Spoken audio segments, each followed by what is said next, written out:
I found a phone in my husband's gym bag that I'd never seen before.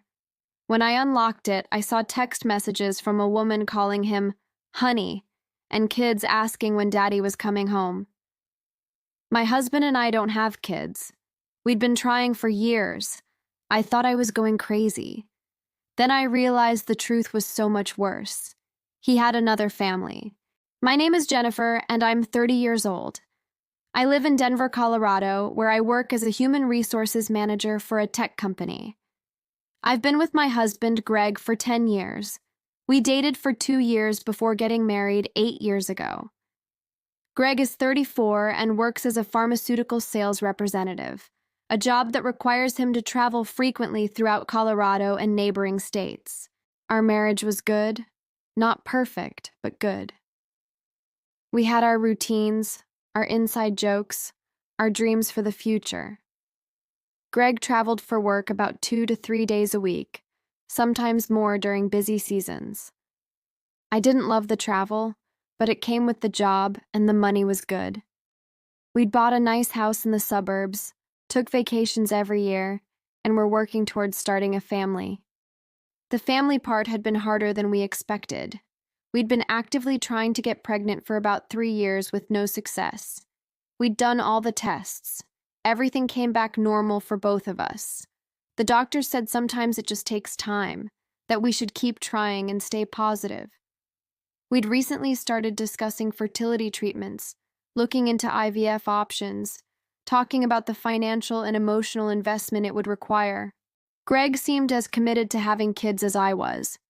He'd hold my hand during doctor's appointments, reassure me when I'd get my period and feel like a failure, tell me that we'd be parents someday no matter what it took.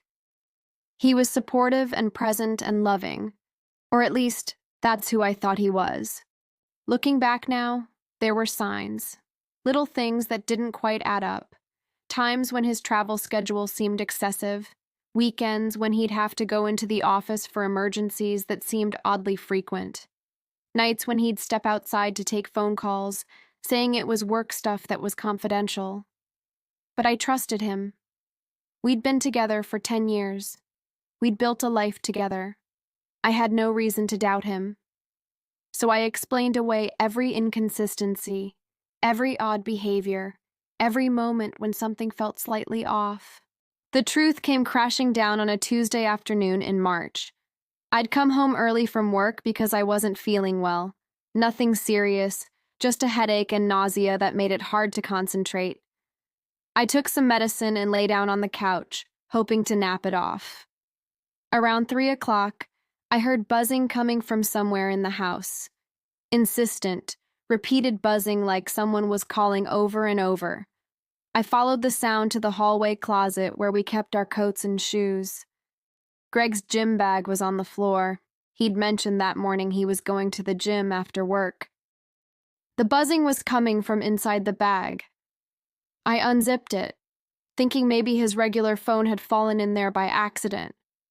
But his regular phone, the iPhone with the blue case that I'd seen him use 1,000 times, that wasn't what was buzzing. It was a different phone. A Samsung with a plain black case. A phone I'd never seen before. I picked it up, and the screen lit up with notifications. 3 missed calls from Ashley, 2 text messages from Ashley, 1 text message from Ethan, another from Sophie.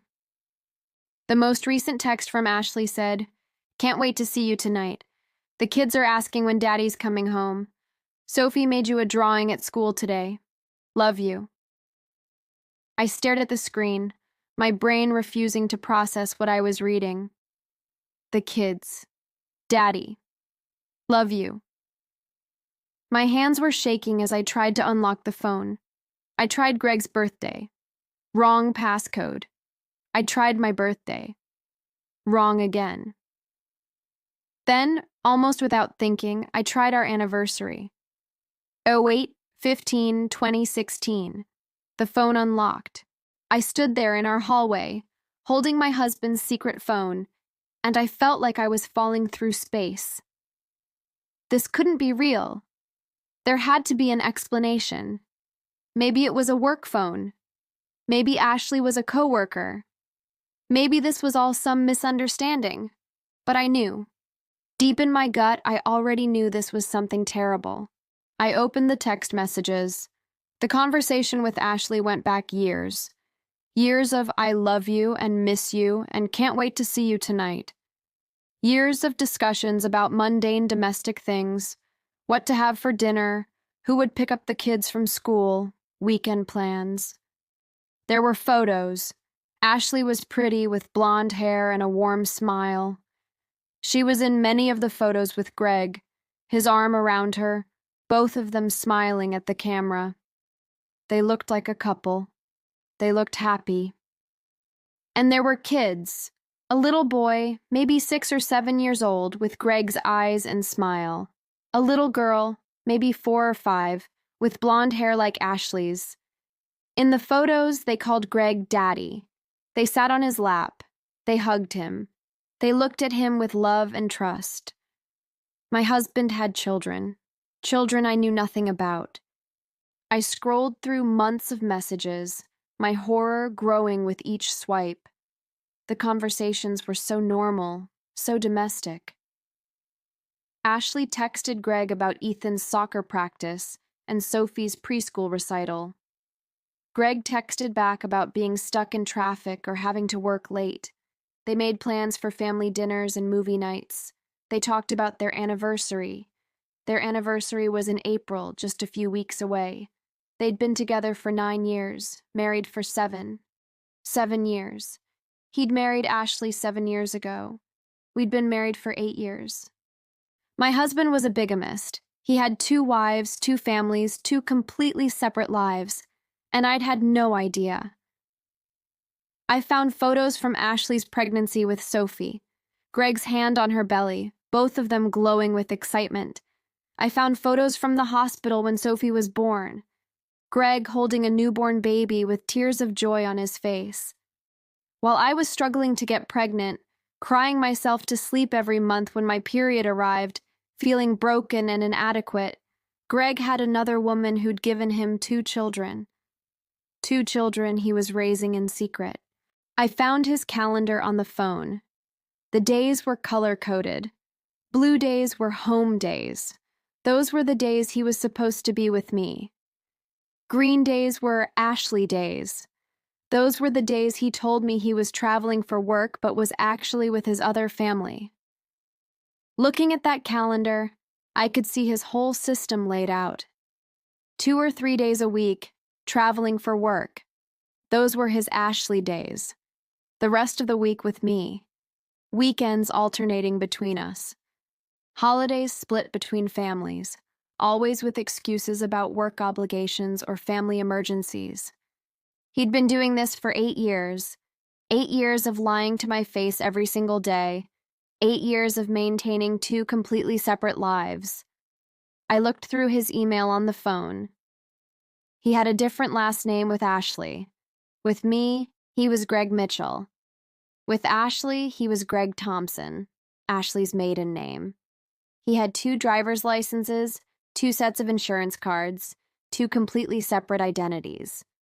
I found financial records. He had separate bank accounts I knew nothing about. He was paying for 2 mortgages, 2 sets of bills, supporting 2 families. The money he claimed he was saving for our IVF treatments? There was no savings account. He'd been lying about that too. I sat down on the floor of our hallway, still holding the phone, and I couldn't breathe.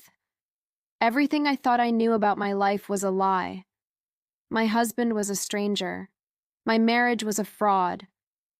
The phone buzzed in my hand. Another text from Ashley. Ethan wants to know if you can help him with his science project tonight.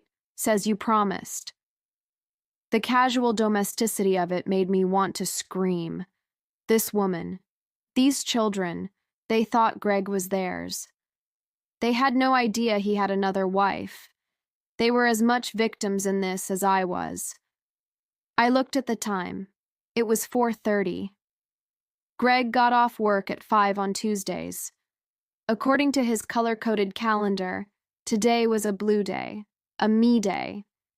He'd be home around 6. I had 90 minutes to decide what to do. I took photos of everything on the phone, screenshots of messages, photos, the calendar, the financial records, all of it. I sent them all to my own phone. Evidence, proof that I wasn't crazy, that this was really happening. Then I put the phone back in the gym bag exactly where I'd found it. I wanted to confront him with it, to see his face when he realized I knew. I called my best friend Maya. She answered on the first ring. "Hey, feeling better?" "Maya, I need you to come over right now," I said, my voice shaking. "Something's happened, something really bad." She heard the panic in my voice and didn't ask questions. "I'm coming, 20 minutes." Maya arrived in 15 minutes. I showed her everything. The phone, the screenshots, the photos, the evidence of Greg's entire second life. She stared at her own phone screen, scrolling through the photos I'd sent her, her expression shifting from confusion to horror to rage. "Oh my God," she kept saying. "Oh my God, Jennifer, this can't be real." "It's real," I said. "He has another wife, other kids. He's been living like this for 8 years." "What are you going to do?" Maya asked. "I'm going to confront him when he gets home. I wanted you here as a witness, so he can't try to gaslight me or deny it." "Do you want me to stay?" she asked. "Please," I said. "I need someone on my side right now." Greg came home at 6:15. He walked through the front door with his gym bag over his shoulder, smiling, totally normal. "Hey, honey, how are you feeling? Still have that headache?" I was sitting on the couch with Maya. Greg saw her and his smile faltered slightly. "Oh, hey, Maya. Didn't know you were coming over?" "Sit down, Greg," I said. My voice sounded strange even to my own ears. Flat, cold, dead. "What's going on?" he asked, looking between Maya and me. "Is everything okay?" "Sit down," I repeated. He sat down in the chair across from us, setting his gym bag on the floor. I could see the exact moment he realized the bag was in a slightly different position than he'd left it. His eyes flicked to it, then back to me. "I found your phone," I said. "Your other phone, the one in your gym bag." All the color drained from his face. "Jennifer, I can explain." "Explain?" I cut him off. "Explain what, Greg? Explain how you have another wife, how you have 2 kids, how you've been living a double life for 8 years?" He opened his mouth, then closed it, then opened it again. No words came out. "Who's Ashley?" I asked. "Who are Ethan and Sophie?" "They're—" he started, then stopped. "It's complicated." "Complicated," I repeated. "That's what you're going with? Complicated?" "Jennifer, please, let me explain," he said, his voice desperate now. "It's not what you think." "Then what is it?" I demanded. "Because what I think is that you're married to another woman, that you have 2 children with her, that you've been splitting your time between 2 families for nearly a decade. What part of that am I misunderstanding?" He put his head in his hands. "I never meant for any of this to happen." "How does any of this just happen, Greg? How do you accidentally get married twice? How do you accidentally have children with another woman while your actual wife is crying herself to sleep every month because she can't get pregnant?" That hit him. He looked up at me with genuine pain in his eyes. "I'm so sorry. I'm so sorry." "Sorry?" I said, my voice rising. "You're sorry? I've wasted 10 years of my life with you, 8 years of marriage to a man who was married to someone else. I've been trying to have your baby while you already had 2 kids I didn't know about." "How?" Maya spoke up for the first time. "How did you even manage this? How did we not know?" Greg looked at her, then back at me. I travel for work. It was easy to maintain two separate lives. You both thought I was on business trips. Both? I said. Does Ashley think she's your only wife? He nodded miserably. So you're not just a bigamist, you're a liar to everyone, I said. Does she know about me? No, he whispered. She thinks I travel for work too. Different territory. She thinks when I'm gone, I'm on the road. She has no idea about you. And the kids? They think I'm a traveling salesman who has to be away from home a lot for work, he said. They don't know about you either. I felt sick. How long were you planning to keep this up? Forever? I don't know, he said. I just kept thinking I'd figure something out, that maybe one day I'd find a way to end it without destroying everyone. Without destroying everyone? I said incredulously. Greg, you've destroyed everything already. You just kept us all in the dark about it. When did it start? Maya asked. When did you marry Ashley? 7 years ago, he admitted. I met her about 9 years ago. We started dating. I was going to break up with Jennifer, but then Jennifer and I got engaged and I couldn't bring myself to do it. So I just didn't. And then Ashley got pregnant with Ethan, and she wanted to get married. So I married her too. While you were married to me, I said, unable to comprehend the level of deception. You married her while you were already married to me. I know how it sounds, he said. How it sounds, I shouted. How it sounds is insane. You're a criminal, Greg. Bigamy is illegal. I know, he said quietly. I know. Did you love her? I asked. Do you love her? He looked at me with tears in his eyes. I love both of you. I know that doesn't make sense, but I do. I couldn't choose between you, so I just didn't. That's not love, Maya said harshly. That's selfishness. That's cowardice.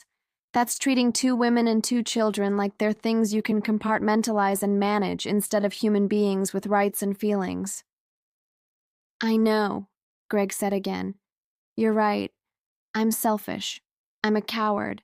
I'm a terrible person. But I never wanted to hurt anyone. But you did hurt people, I said. You hurt me. You hurt Ashley. You hurt Ethan and Sophie, who are going to grow up knowing their father lied to them their entire lives. You hurt everyone you claim to love. What are you going to do? He asked quietly. What am I going to do? I repeated. I'm going to call a divorce lawyer. I'm going to make sure everyone knows what you've done. I'm going to tell Ashley the truth because she deserves to know. And I'm going to make sure you face consequences for what you've done. Please don't tell Ashley, he begged. Think about the kids. This will destroy them. You destroyed them, I said. Not me. You. You made these choices. You built these lies. You're the one who decided to have 2 families. This is all on you. Jennifer, please, he said, crying now. I'll do anything. I'll end it with Ashley. I'll choose you. Just please don't blow up my kids' lives. Your kids? I said coldly. What about our life? The life we were supposed to build together? The family we were supposed to have? You already blew that up, Greg. Years ago. I'm just finding out about it now. I stood up. I want you out of this house. Tonight. Right now. Where am I supposed to go? He asked. I don't care, I said. Go to a hotel. Go to Ashley's. Go sleep in your car. I don't care. But you're not staying here. He looked at Maya, then back at me. He could see there was no negotiating this. He stood up, grabbed his gym bag, both phones visible inside it now, and headed for the door. At the threshold, he turned back. For what it's worth, I really am sorry. I never wanted this to happen. But you made it happen, I said. Every day for 8 years, you made the choice to keep lying. You don't get to play the victim now. He left. I heard his car start in the driveway and pull away. Then I collapsed. Maya caught me and held me while I sobbed. Everything I'd built my life around was gone. My husband was a stranger. My marriage was a lie. The family I'd dreamed of having with him was never going to exist. What do I do? I asked Maya through my tears. How do I even begin to deal with this? One step at a time, she said. First, we call a lawyer. Then we figure out the rest. That night, I called a divorce attorney who specialized in high-conflict cases. I explained the situation. She was shocked but professional. She'd seen a lot in her career, but bigamy cases were rare. The good news, she said, is that this makes your divorce case very straightforward. He committed fraud. He committed bigamy. You have documented evidence. He won't have a leg to stand on. What about Ashley? I asked. What happens to her? That's complicated, the lawyer said. Legally, your marriage to Greg came first, which means your marriage is valid and his marriage to Ashley is not. Ashley might be able to sue him for fraud. She'll definitely be able to get child support for her kids, but she won't be entitled to anything in the divorce because legally, she was never actually married to him. She's been with him for 9 years, I said. She has 2 kids with him, and legally she gets nothing? Correct, the lawyer said. From a legal standpoint, she was his girlfriend, not his wife. That seemed horribly unfair. Ashley had been lied to just as much as I had. She deserved better than to be classified as just a girlfriend after 9 years and 2 children. I need to tell her, I said. She deserves to know the truth. That's your choice, the lawyer said. But be prepared. She might not believe you at first. She might be angry with you. She might shoot the messenger. I knew that was a possibility, but I couldn't let her keep living a lie. She needed to know the truth just like I had. I spent 2 days working up the courage. Then I looked up Ashley Thompson on social media. I found her Facebook profile easily. It was public. She posted photos of her kids, happy moments from her life, pictures with Greg where he looked like a devoted husband and father. There were photos from their anniversary last year, photos from Christmas, photos from the kids' birthdays. A whole documented life that paralleled mine in the most disturbing way. I sent her a private message. My name is Jennifer Mitchell. I don't know how to say this, so I'm just going to say it directly. I believe I'm married to the same man you're married to. His name is Greg. I have proof. I know this sounds insane, but please, I need to talk to you. This is real. I attached one of the photos I'd found on Greg's phone, a photo of him with Ashley and the kids, a photo she would recognize. She responded within an hour. Who are you?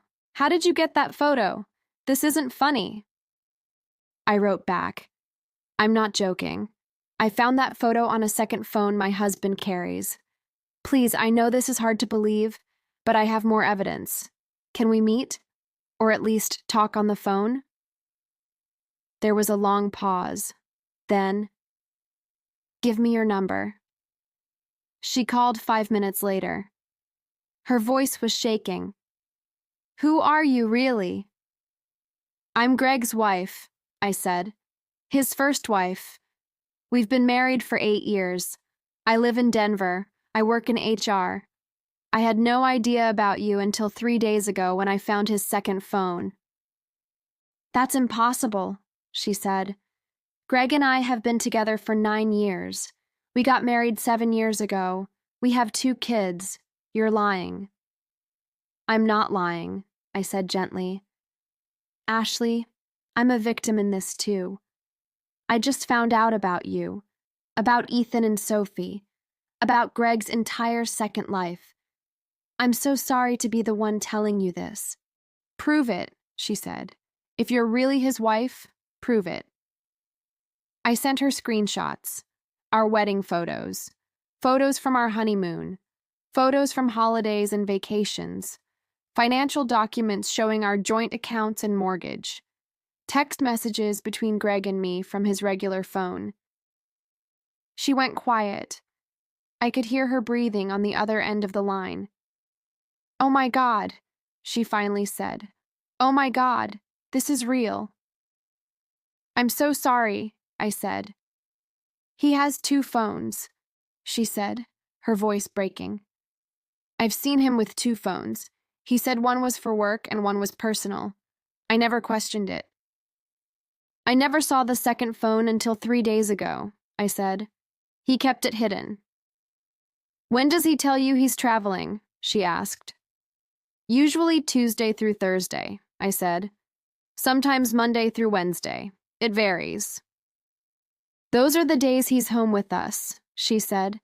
"He works from home on those days. He's always here for dinner. He helps with homework and bedtime." "And on the weekends?" I asked. "He's here most weekends," she said. "But he has to travel for work sometimes, usually 1 or 2 weekends a month." "Those are the weekends he's with me," I said. We were both quiet for a moment, piecing together his schedule, seeing how perfectly he'd balanced 2 lives. "We've been trying to have another baby," Ashley said. "We've been trying for over a year. He keeps saying we should just be patient, that it'll happen when it's meant to happen. Now I know why he wasn't more aggressive about it. He didn't want a 3rd kid to manage." "We've been trying too," I said quietly. "For 3 years. We were looking into IVF. I've been feeling like a failure because I couldn't get pregnant. Now I know he already has kids. He's been lying to both of us." Ashley started crying. "I thought I knew him. I thought we had a good marriage. How could he do this? How could anyone do this?" "I don't know," I said.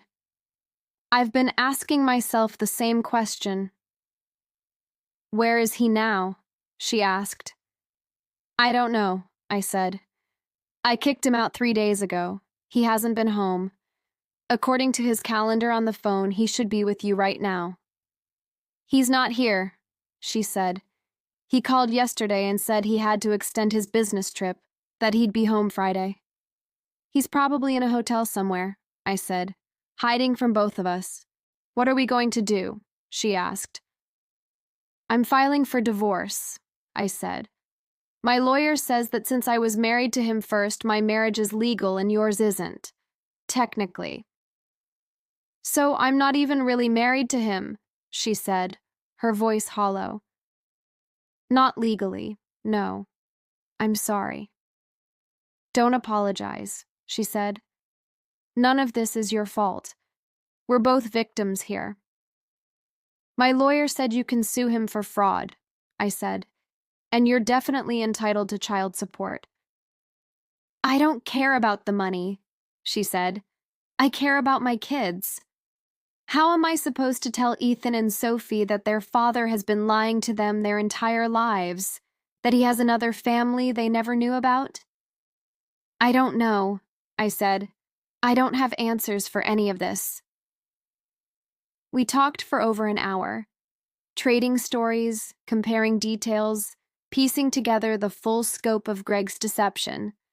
The more we talked, the more we realized how elaborate his system had been. He'd thought of everything. 2 separate lives, perfectly balanced, with neither of us ever suspecting. "I keep thinking I should have known," Ashley said. "There must have been signs. But he was so good at lying, so convincing. I trusted him completely." "Me too," I said. "We both did. That's not our fault. That's on him." Before we hung up, Ashley said, "Thank you for telling me. I know you didn't have to. You could have just divorced him and moved on without saying anything to me. But you gave me the truth, and I'm grateful for that. You deserve to know, I said. We both did. Greg tried to call me repeatedly over the next few days. I didn't answer. He sent long text messages begging me to talk to him, to let him explain, to give him another chance. I blocked his number. He tried to call Ashley too. She told me she answered once.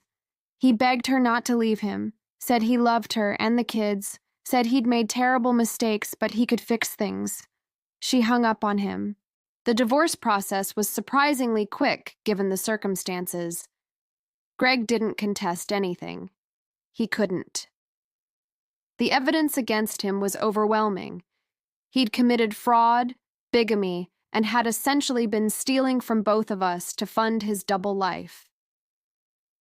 The financial settlement was complicated.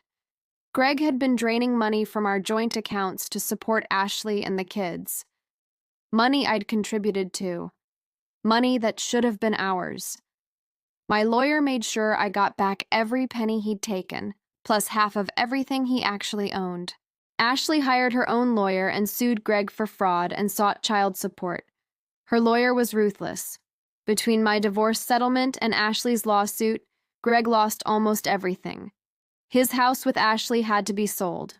Our house was sold. His savings were wiped out. He ended up in a small apartment, working a regular 9-to-5 job because he couldn't keep up the travel schedule that had enabled his double life. He had visitation with Ethan and Sophie every other weekend. Ashley made sure of that.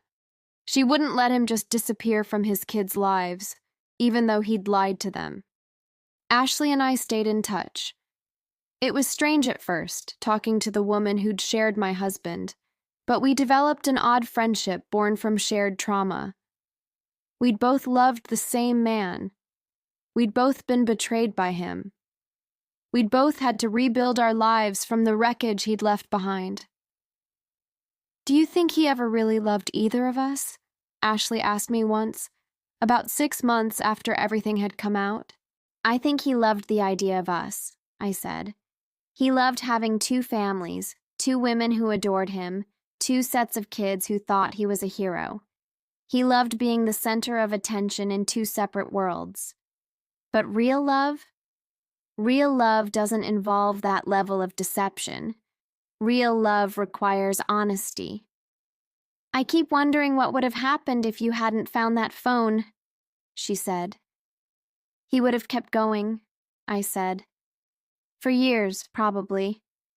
Until he got old and couldn't keep up the act anymore, or until one of us accidentally discovered the truth. He never would have confessed on his own. Do you regret the time you spent with him? She asked. I thought about it. Yes and no. I regret being lied to. I regret the years I wasted on someone who wasn't who I thought he was. But I also learned a lot about myself, about my strength, about what I deserve. So maybe I don't regret it as much as I'm grateful it's over. It's been a year now since I found that phone. A year since my entire world collapsed and I had to rebuild from scratch. I moved to a new apartment, a fresh start in a different neighborhood. I threw myself into my work and got a promotion. I started seeing a therapist who helped me process the betrayal and rebuild my ability to trust. I reconnected with old friends I'd neglected during my marriage. I'm not ready to date yet. The thought of trusting someone new terrifies me. How do you ever really know someone?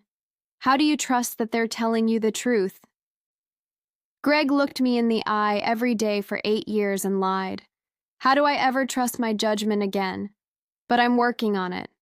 I'm healing. Slowly. Ashley is doing better too. She sold the house, moved to a smaller place that's more affordable. She's raising Ethan and Sophie on her own, with Greg's child support helping, but her doing most of the work. The kids are in therapy, working through their feelings about their father's lies.